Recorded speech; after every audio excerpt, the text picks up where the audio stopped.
Cooking Show.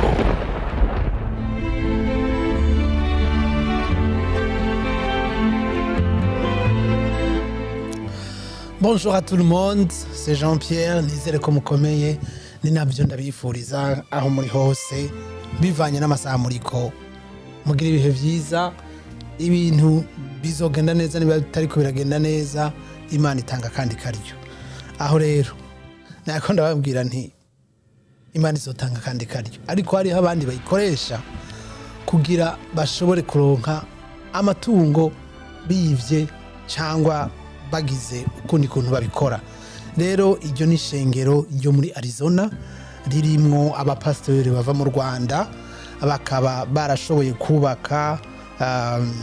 novuga nti ivuriro riraba abantu bagwaye mu mutwe hanyuma bagafata abitavye Imana bakaguma basaba amahera leta yuko babaha imiti abo baritavye Imana abandi nabo baragiye nko mu gasho ugasanga bariko barasaba leta yuko yo bariha imiti bariko baranywa rero abo bantu bari mu shengero yitwa Hope of Life International Church iri Arizona hanyuma akaba ari abantu 200 bagirizwa church yarimwo abantu bagwiriyemwo abanyarwanda nibaziko n'abarundi barimwo kuko basenga mu kirimi twumva ikirundi cyangwa ikinyarwanda cyangwa ikinyamurenge byose nibaza ko biri hafi na hafi murumva yuko rero nubwo tuvuga ko Imana itanga kandi karyo hari abandi bazi kurondera akandi karyo nyene kandi kakitwa yuko katanzwe n'Imana nibyo rero ngomba kubaha mu makuru yatanzwe n'ibinyamakuru byo muri Amerika bakavuga yuko abo bantu batwaye imiliyoni 60 z'amadolari y'abanyamerika kandi ayo mahera akaba amwamwe yagiye mu gihugu cy'u Rwanda ariyo baya transfer reka mubumvirize. A Phoenix pastor and his church have been indicted on felony charges in what state prosecutors allege is one of the largest fraud cases to date in the sober living home scandal. 12 News journalist Bram Resnick has details on the alleged $60 million fraud scheme and what the pastor's lawyer is saying. Bram? Yeah, Tram, and all 20 people were indicted. They're tied to the alleged scheme involving billing for mental health and substance abuse treatment for clients who are either dead or in jail. The 26-page indictment alleges that Okay, abo bantu hariho amazina yashoboye kuboneka niyo ngira ndabereke ayo mazina harimwo iyo nzu bari barakoze yitwa Happy House Behavior hakaba harimo witwa rero Desire Rusinzirwa hakaba harimo witwa Fabrice Mvuye Kure hakaba ni witwa Majok Jawin hagaca haza n'undi yitwa Fabrice Irakoze hakaza n'ubundi yitwa Jean Paul Iranzi ni ukuvuga ko murumva aya mazina murayatahura akaba ari bo bantu rero n'abandi kugira bakure 200 mumva harabuze nka 16 15 bakaba bashoboye kwiba mu mafacture batanze batahaye leta ya Arizona imiliyoni 60 z'amadolari iyo church nayo ikaba ari church yakora neza mugabo murumva yuko iyo abantu babahagaze imbere hari gihe nubwo ashobora kuba atari bose haba hari ibintu bindi biri nyuma by'inyegeje reka muraba ariko baranasenga biba bimeze neza. No new couple cyangwa no new married kandi aracyari n'umusore rwose afite imbaraga twaje gusanga hariho urubyiruko rutitabira ibikorwa by'umuryango rero Alex ashinzwe kubamobiliza kugira ngo mwitabire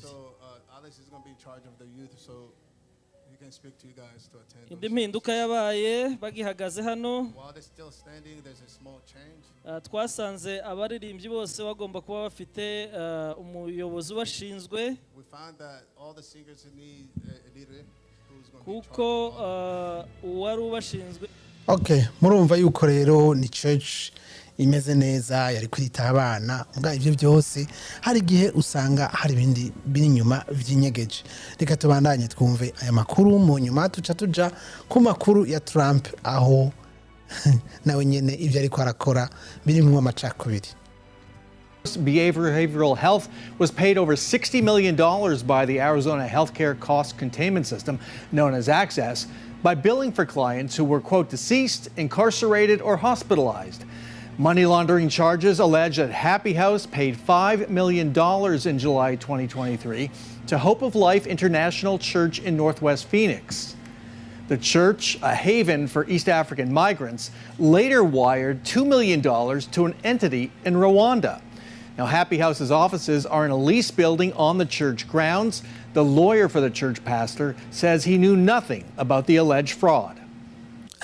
Murumva yuko umupasiteri asa n'uvyikura ko avuga ati ivyo bintu jewe ntavyo narinzi sinanzi ngene bimeze ariko ahanini vyose vyabera muri iryo shengero kuko nibaza ko nababitwara bava muri iryo shengero. Nibaza ko ari mwe mushaka kwiyumvira ingene amashengero amwamwe cyangwa bigoye no kunabona kandi bigoye no kuvuga uti ibintu biriko bigenda gutya kuko bahariho n'abakubwira ati ibya pasiteri bimenye Imana wewe ntujuje wowe urumviriza ibyo avuga ibyo akora byihoze bivuga ko baca baronka uruhusha ruri divine rwo gukora ibyo bashaka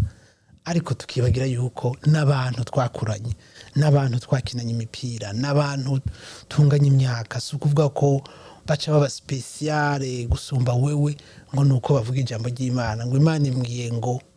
Imana ivuze ngo hari gihe umuntu akubwira ivyo agomba cyangwa umuhagararanye ngo Imana ijije kumbwira ngo mwijwi audible ngo Imana narayibonye. Imana uyibona kubera ibiri gukorera igukorera ibintu ibicishije mu bantu uko nabivuze arafa pase. Imana ntabwo uyibona n'amaso yawe ngo ubeho biranditse tu peux pas voir ma face hama ngo ubeho ucugenda cyangwa wagiye nuko rero murumva ko sinzi nimwe mu cy'urubanza ariko entretant ndabasaba mugire subscribe kuko hari ibintu byinshi tuko twimirije gukora muri amezi abiri karibu kugira muze mudufashe gufasha abana batashoboye kubaho bafite abavyeyi bose kuko surtout umwe muri bo yabihakanye abo bana baba bari bonyene babasigaye bonyene rero twifuza yuko muza tukabafasha kugira ejo ntihaze bavemwo abandi bantu bashobora kuba bo bangamira abandi kuko ngo hazinduka ngo haraye inzara hazinduka inzigo. Just because he rented his property out, he's now being indicted on 4 different counts of fraud and abuse when he actually had nothing to do with this case. So what the Attorney General's office is trying to do is they're trying to deflect blame from their own incompetence of allowing this fraud to take place in over less than a year. Rero uyu numavoka waba bantu akavuga yuko leta itashoboye kubibona hakiri kare harimo abantu benshi bari impliqué rero suko aba muri iki kizu kinininya yuko bivuga yuko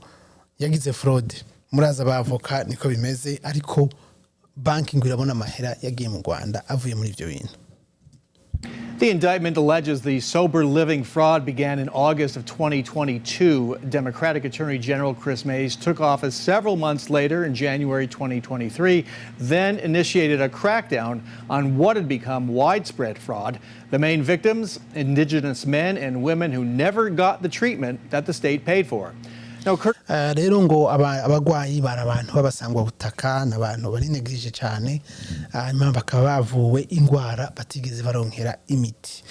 nuko murabona yuko abantu iyo bagiye hamwe hari ibintu bakora umuntu abonesha amaso n'ibindi atabonesha amaso. Reka rero tugende muri Etats-Unis aho aba refugee ba mbere bava muri Afrique du Sud baraye bashitse bobo bakaba bakiriwe neza n'abakuru b'intara baje bafite amadarapo kuko ari n'abazungu bikavugwa yuko ngo hari itegeko rigiye kuza ribatwara amatongo no kuvuga ko bakiriwe rero nk'impunzi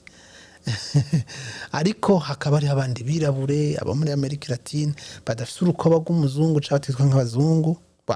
abafite urukoba rw'abazungu ni benshi mugabo abazungu no kuvuga ko bobo ni karibu. Mwibuke ko Trump yigeze kuvuga ko yifuza yuko haza abantu bavuye za Norvège za France ngo pana abantu bavuye ahandi hantu ngo mbe kuki bo bataza ntibaza kuko ntaco bakeneye muri Etats-Unis. Murumva yuko byumvikana ubu rero abo muri Afrique du Sud bahawe kaze nivyo nagira ndabereke ariko nibaza ko bahurirana n'abandi bagiye kwera raporo bagiye kurira amabus bidege binini bibatwara iwabo mu bihugu baje bavemo murumva ko Amaca Kubiri aboneka ibi rero byateza kudukangura tugakundana tukimenya kuko nta numwe tunezwe ibintu byo kuza ngaha ni Imana mpa nta ureka kuza kurondera ubuzima kuko nabo baje kuburondera mugabo ahanini ngaha sinibaza ko babona ko ari wacu bivuga ko twari dukwiye kuorganiza ibihugu byacu neza hanyuma ushaka gusubira agasubirayo ushaka kubaha akabaha mugabo ivyo bitabaye usanga umuntu aprefera kuguma ngaha nawe biba bitoroshe gato mugabo akaronka ivyo yoba yakoreye nayo babikorera ku nguvu kuko ukorana n'abandi ukorana n'ababo ukabukorana nabo nyene mbwara ahantu ugenda ukabona uti hariho akantu reka twumvirize. Bonjour Magali. L'histoire du club aujourd'hui, c'est celle des Afrikaners, les nouveaux réfugiés américains. Ils sont arrivés hier à l'aéroport de Washington. Vous allez voir des images depuis Johannesburg. 49 Afrikaners, le nom qu'on donne aux descendants des premiers colons en Afrique du Sud. Il s'agissait de familles, vous allez voir, avec beaucoup de jeunes enfants dont beaucoup tenaient le drapeau américain dans leurs mains. Regardez. Ces nouveaux arrivants sont principalement des agriculteurs.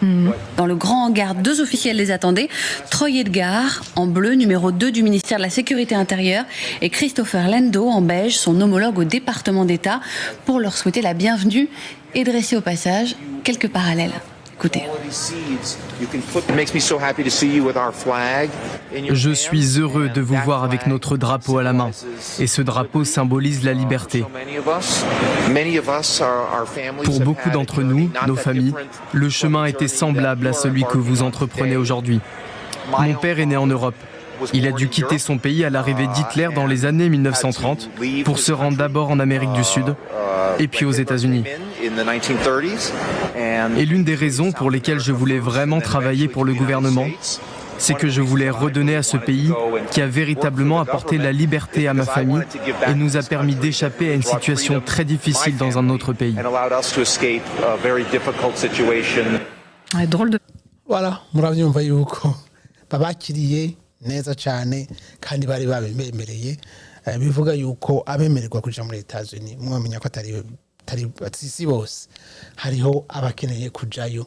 uko niko Trump abibona ibi byo kuvuga ngo arakunda abacangwa oya arakunda biwabo nuko nyene niko bimeze rero hari igihe twihenda ngo amategeko ntashobora kudufata ariko arahinduka yose asubiza bamwe inyuma abandi akinjiza abandi nuko murumva ko c'est la vie ni kwisimeze gira subscribe ndabisubiyemwo kuko turabakeneye cyane partager abantu bamenye ibintu ngire bikoragenda kuko ibi bituma twiga tukamenya natwe twipanga kuko nabo nyine bariko baripanga murakoze cyane rero naho utaha